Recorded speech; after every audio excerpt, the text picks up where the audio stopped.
नमस्कार, मैं हूं पवन त्यागी।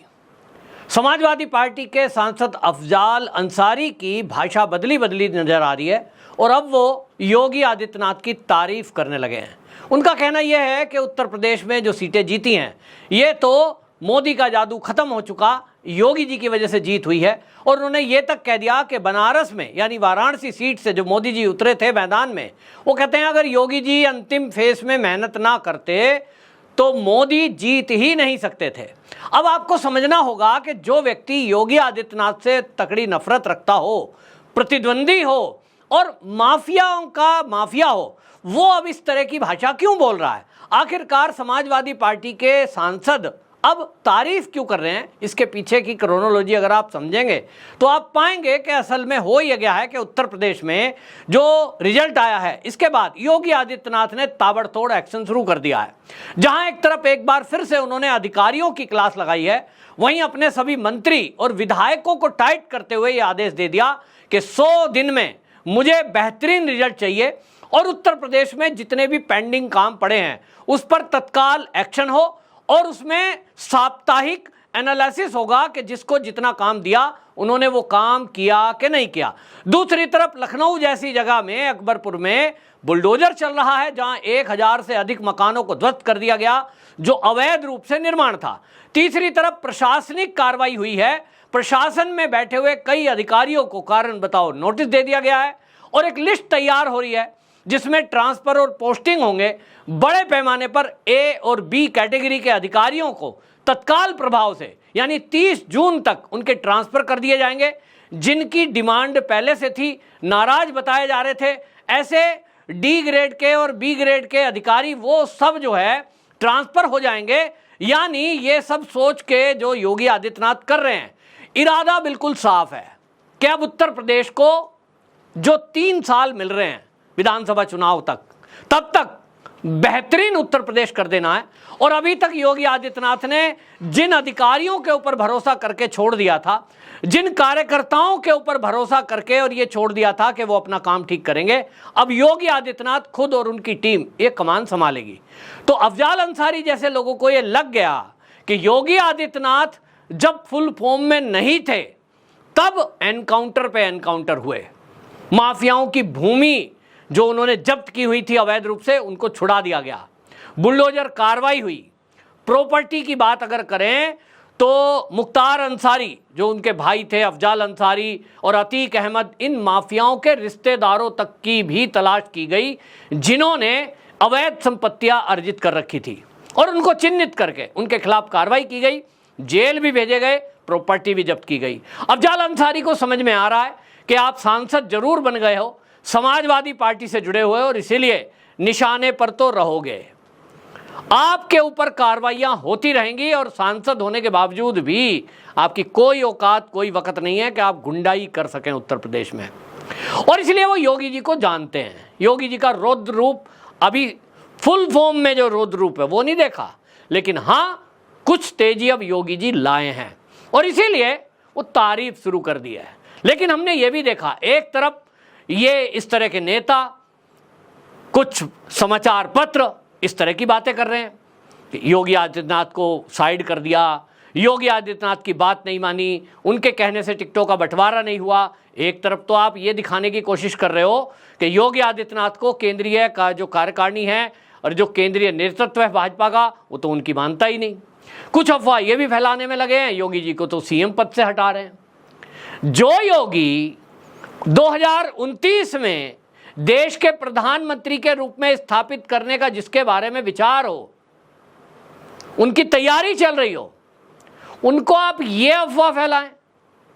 भाई आप एक बात देखिए, देश के प्रधानमंत्री के रूप में जब नरेंद्र मोदी को 2014 में प्रधानमंत्री बनाया गया, आप याद करिए, कोई जानता था कि देश के प्रधानमंत्री के रूप में नरेंद्र मोदी बन सकते हैं?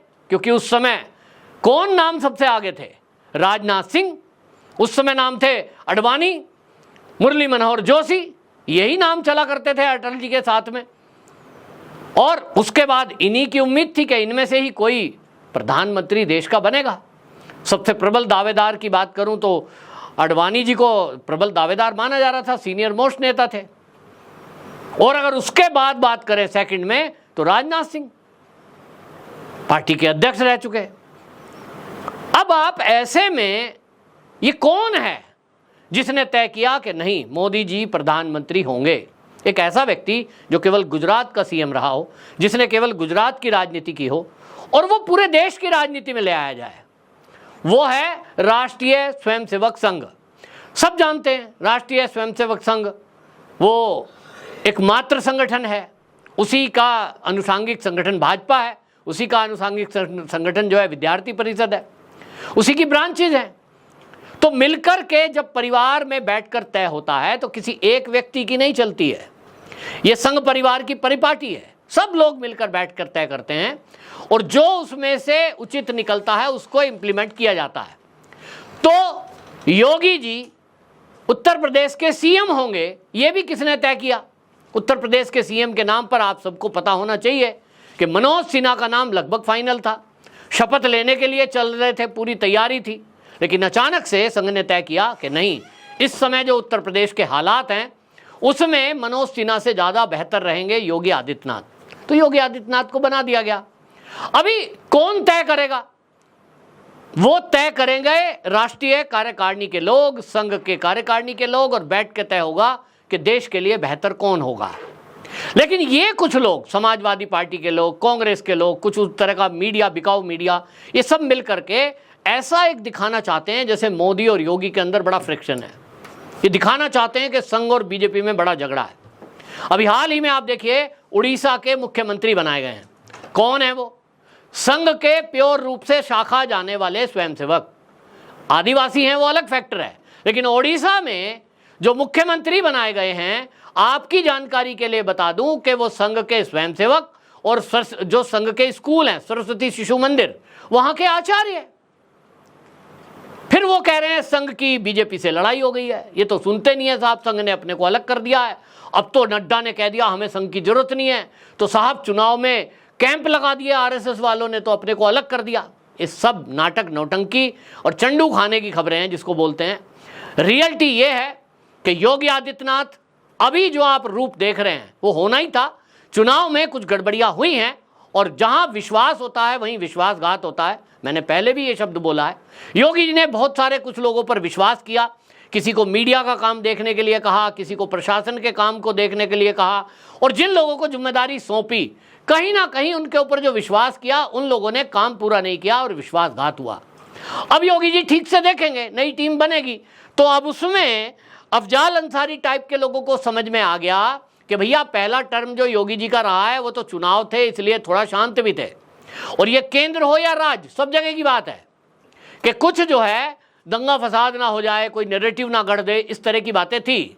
लेकिन बुलडोजर बाबा के फेमस नाम से जो जाना जाता है वो तो देश में एक ही सीएम है, योगी आदित्यनाथ, और अब बुलडोजर गरज रहा है, लखनऊ में गरज रहा है।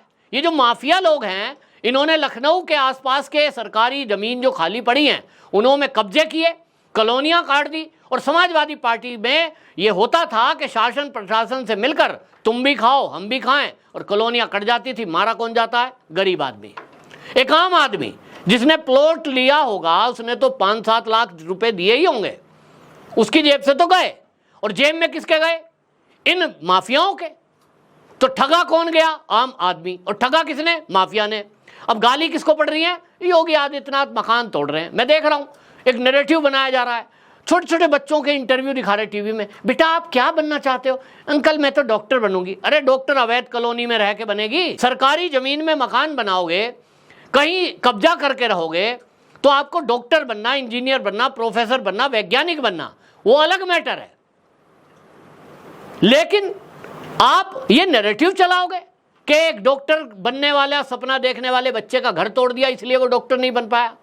एपीजे अब्दुल कलाम हमारे देश के राष्ट्रपति हुए और महान वैज्ञानिक हुए, उन्होंने कभी रोना नहीं रोया कि मैं जंगलों में पला, जंगलों में पढ़ा, मुझे रहने के लिए घर नहीं था इसलिए मैं नहीं पढ़ पाया। उनके अंदर काबिलियत थी, उन्हें पढ़ने का जुनून था, तो सारे वैध काम करते हुए वो देश के राष्ट्रपति पद तक पहुंचे। ये जो लोग नैरेटिव गढ़ने वाले लोग हैं इनको असल में ये अब लग गया है जैसे समाजवादी पार्टी और कांग्रेस ने इस चुनाव में, जो अभी लोकसभा चुनाव हुआ है, इसमें झूठ बोलकर झूठे नैरेटिव गढ़ के वोट पाई। अब इनको लगता है कि इस तरह से हम पब्लिक में एक झूठ बोलेंगे, फर्जीवाड़ा करेंगे, मोदी योगी के खिलाफ लोगों में नफरत बहलाएंगे और फिर से इनको जीत हासिल हो जाएगी। असल में ये कुछ भी नहीं है, ये केवल एक नैरेटिव बनाने की बात है। मोदी को कमज़ोर दिखाओ, कहीं योगी को कमज़ोर दिखाओ, और हकीकत क्या है, ना मोदी कमज़ोर है ना योगी कमज़ोर है। 10 साल की इंडियन कैंपेंसी वो मोदी के लिए भी काम करती है, और वो योगी कितने बेहतरीन काम करें तब योगी के लिए भी काम करती है, क्योंकि योगी आदित्यनाथ हर विभाग में जाकर हर क्लर्क को ये चेक नहीं कर सकते कि वो कौन सा काम गड़बड़ कर रहा है, कहाँ रिश्वत ले रहा है, कहाँ वो आम आदमी को सता रहा है। एक मुख्यमंत्री अपने स्तर पर जो सुधार कर सकता है वो अपने से शुरू कर सकता है कि मैं रिश्वत नहीं लूंगा, मैं भ्रष्टाचार नहीं करूंगा, मैं अगर टेंडर दूंगा तो उसमें कमीशन नहीं लूंगा। अपने से योगी आदित्यनाथ ने शुरू किया है। उनके जो मंत्री हैं, उनके जो विधायक हैं, उनके जो अधिकारी हैं, अगर वो वैसा नहीं करते, उसकी जिम्मेदारी होती तो मुख्यमंत्री की है। लेकिन अभी तक जैसा मैंने कहा वो ठीक नहीं कर पाए, अब वो कर रहे हैं। तो ये माफियाओं को ये लग गया है, अफजाल अंसारी टाइप के लोगों को, कि भैया योगी जी अब तो बख्शेंगे नहीं और खोज खोज के तुम्हारी ज़मीनें जब्त होंगी, बुलडोजर चलेगा, और इसलिए क्या करो, योगी जी की तारीफ शुरू कर दो ताकि तुमको बख्श दिया जाए। लेकिन वो योगी हैं।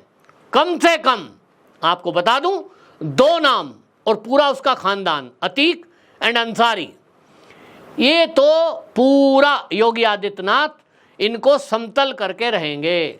जो भी अवैध कमाई की है उसको जब्त करके ही दम लेंगे। ये कितनी भी अब योगी जी की तारीफ कर लें, योगी चालीसा बना लें, योगी की दिन रात आरती करें, लेकिन आपको बता दूं कि अब किसी को भी योगी आदित्यनाथ बख्शेंगे नहीं। लेकिन ये जो सुर बदले हुए दिखाई दे रहे हैं समाजवादियों के, ये केवल इसलिए है क्योंकि अब योगी जी का रौद्र रूप उनको दिखाई दे रहा है। आपकी क्या राय है, कमेंट बॉक्स में जरूर बताएं। वंदे मातरम।